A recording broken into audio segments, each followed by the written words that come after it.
Hello दोस्तों, welcome to text book super coaching. आज OLS estimators की बात करेंगे, जो मैंने ऑलरेडी आप लोगों को एक वीडियो बनाकर दे दिया है। और आज आपको इस क्वेश्चन में देखिए क्या पूछा जा रहा है। This is asking about not the property of OLS estimator. ठीक है, तो आपको ओएलएस एस्टिमेटर में तीन चीजों को चेक करना होता है। एक होता है कि क्या आपका एस्टिमेटर जो है अनबायस्ड है। दूसरी चीज आपको चेक करनी होती है कंसिस्टेंसी। ठीक है, और तीसरी चीज आपको चेक करना होता है इफिशिएंसी। ठीक है, ये तीन चीजें आपको चेक करनी है। अब देखिएगा कि यहाँ पे फर्स्ट पॉइंट में क्या बात हो रही है कि भाई correlation between independent variables and error term is zero. तो expected value of error term with given x i which is equal to zero. यहाँ पे इसका मतलब ये होता है कि covariance between u i and x i would be zero. कोई रिलेशन नहीं होना चाहिए इंडिपेंडेंट वेरिएबल और एरर टर्म में, otherwise it would result in biased result. ठीक है, अगर आपका ये कोई भी रिलेशन स्टैब्लिश करता है तो ये इंडोजिनिटी की प्रॉब्लम हो जाती है। ठीक है, और दूसरी बात आपके रिजल्ट को बायस्ड कर देता है। तो अगर आपका रिजल्ट ऐसा होगा तभी आपका रिजल्ट अनबायस्ड होगा, और अनबायस्ड है तो आपकी ओएलएस की प्रॉपर्टी है 100%।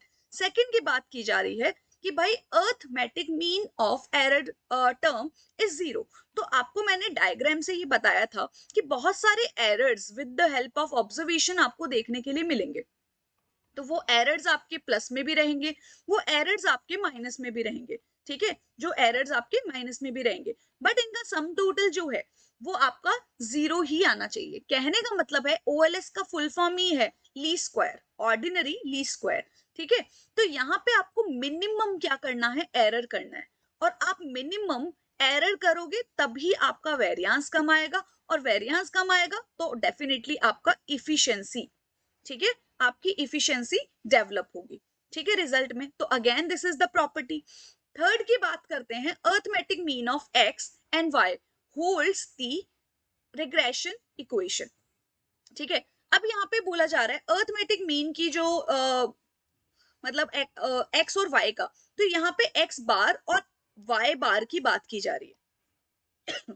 तो डेफिनेटली आपको, अगर मैं इस पॉइंट को भी एक्सप्लेन करूं, तो आपको बहुत सारे रिग्रेशन फंक्शंस नजर आते हैं कि भाई this is equation established X on Y या फिर वाई ऑन एक्स। ठीक है, मैं एक छोटा सा for the sake of an example आपको बता देती हूँ। जैसे आपने लिखा summation of y equals to, ठीक है, बीटा, ठीक है, plus beta two summation of x। ये फर्स्ट इक्वेशन हो गई। दूसरी चीज आप लिख रहे हो X I Y I equals to, आपने लिख दिया यहाँ पे y है। ठीक है, यू है सॉरी एक्स आई आपने प्लस कर दिया, तो you are writing beta summation of x i. ठीक है, प्लस यहां पे आपने लिखा beta two summation of x i square. ठीक है, तो ये चीजें आपको देखने के लिए मिली। तो इससे आप क्या डिटरमाइन कर रहे हो, ये तो हो गया आपका एक तो बीटा नॉर्मल, आपने दूसरा बीटा टू। सारी की सारी स्टडी आप जो कर रहे हो अनबायस्ड होने की, या फिर आप इफिशिएंट है आपके एस्टिमेटर्स या नहीं, सारे के सारी इक्वेशंस में आप फॉर्म क्या कर रहे हो, एक्स ऑन वाई की रिग्रेशन या वाई ऑन एक्स की regression in order to determine the coefficients. ठीक है, तो ये पूरा का पूरा खेल आपके इन कोएफिशिएंट्स का है, बीटा का बीटा टू का। ठीक है, तो मतलब ये थर्ड वाला पॉइंट भी सही है, आपको रिग्रेशन तो फॉर्म करना पड़ेगा, और अर्थमेटिक मीन के भरोसे। क्यों? क्योंकि भाई आपको ये डेविएशंस के बारे में बताता है। डेविएशंस आपके मतलब स्मॉल एक्स और वाई आप डेविएशंस के लिए यूज में लेते हो, जैसे कि एक्स माइनस एक्स बार, और वाई यूज में लेते हो वाई माइनस वाई बार के लिए। ठीक है जी, फोर्थ की बात करते हैं। फोर्थ में लिखा है कि no auto correlation, no auto correlation. ठीक है, इसमें आपको क्या बताया गया है कि भाई आपका ये जो नो ऑटो कोरिलेशन होता क्या है वो बाद में बात करेंगे, लेकिन ये समझिए कि दिस इज द अजम्पशन। कई बार स्टूडेंट को लगता है यार सही तो है, ठीक है, लेकिन भाई ये सही है लेकिन ये अजम्पशन है क्लासिकल लीनियर रिग्रेशन मॉडल का।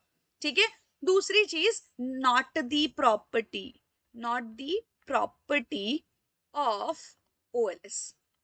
ठीक है जी, तो ये चीजें आपको याद रखनी है, और आपको देखना है कि ऑटो कोरिलेशन क्या होता है। सपोज मैंने 2023 में कोई स्टडी की, ठीक है, और उसी डेटा को मैं 2024 में यूज कर रही हूँ, तो जो 2023 में अगर मेरा एरर था वही मैंने अगर 24 में यूज कर लिया तो कुछ ना कुछ रिलेशन हो जाएगा। अगर आपके एरर टर्म्स में रिलेशनशिप है, तो वो ऑटो कोरिलेशन स्टैब्लिश कर देता है और आपके रिजल्ट्स जो है वो इनएफिशिएंट्स आते हैं, ठीक है? तो इसको आप ऑटो कोरिलेशन बोलते हैं, जब एक एरर टर्म का दूसरे एरर टर्म से कोई ना कोई रिलेशन स्टैब्लिश किया जाता है तो। ठीक है जी, तो ये असम्पशन है, आपकी प्रॉपर्टी नहीं है। तो आपका आंसर क्या हो जाना चाहिए? Answer would be 4। तो यहाँ पे मेन ऑब्जेक्टिव आपको क्वेश्चंस किस तरीके से आते हैं और उसका एक्सप्लेनेशन क्या होता है, उसी सेगमेंट में ये सीरीज स्टार्ट की गई है। तो do not forget to take the advantage out of these information and attend my lectures on YouTube Monday to Thursday 7:30। और ये क्लास आपकी टेक्स्ट बुक ऐप पे रहती है 8:30। मैथ्स के थोड़े से कंसेप्ट चल रहे हैं फिलहाल इस पे, तो please do attend these classes.